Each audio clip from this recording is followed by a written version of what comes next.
Tit for tat মোরা জানি গো সবাই, কেউ কারো মারলে মার খেতে হয়। পরের ঘর ভেঙে তুমি সুখী হতে চাও, আল্লাহর বিচার তুমি দেখিতে কি পাও। পাপীদের পাপ যখন সীমা ছাড়া হবে, তখন বুঝবে পৃথিবীতে দাজ্জাল আসিবে। দামেশকের ওই সাদা মিনারে ঈসা নবী নেমে আসবে।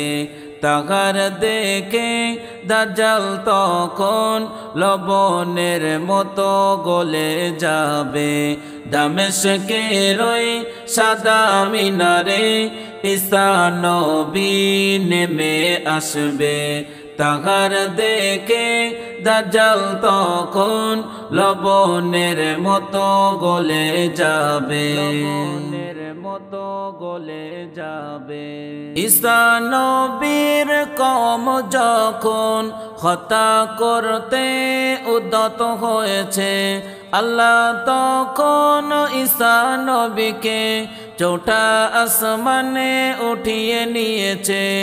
ঈসা নবীর কওম যখন হত্যা করতে উদ্যত হয়েছে, আল্লাহ তখন ঈসা নবীকে চৌঠা আসমানে উঠিয়ে নিয়েছে। একটি যুবক ঈসা নবীর ঘরের ভিতরে প্রবেশ করেছে। গিয়ে দেখে ঘরটি এখন পুরোপুরি ফাঁকা রয়েছে। আল্লাহ তখন যুবকটির সুরত ঈসা নবীর মতো করে দিয়েছে। সঙ্গী সাথী যারা ছিল ঈসা ভেবে হত্যা করিল। আসলে তিনি চৌঠা আসমানে আল্লাহর হুকুমে বেঁচে আছে। কিয়ামতের আগে তিনি, কিয়ামতের আগে তিনি পৃথিবীতে আবার আসবে। দামেশকের ওই সাদা মিনারে ঈসা নবী নেমে আসবে। তাহার দেখে দাজ্জাল তখন লবণের মতো গলে যাবে, মতো গলে যাবে।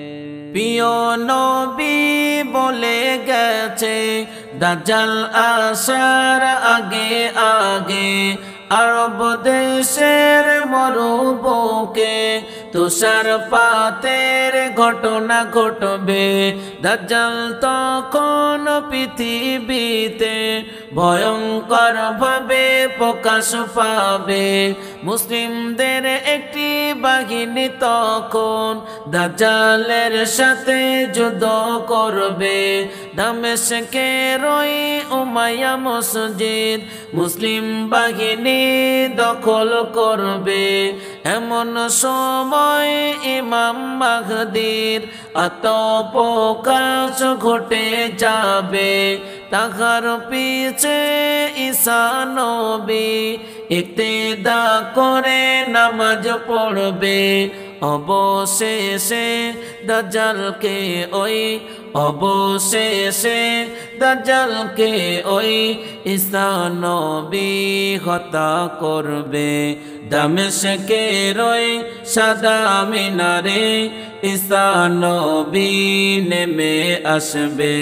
তাহার দেখে দাজ্জাল তখন লবণের মতো গলে যাবে।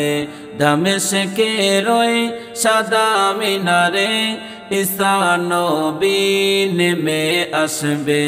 তাহার দেখে দাজ্জাল তখন লবণের মতো গলে যাবে, লবণের মতো গলে যাবে।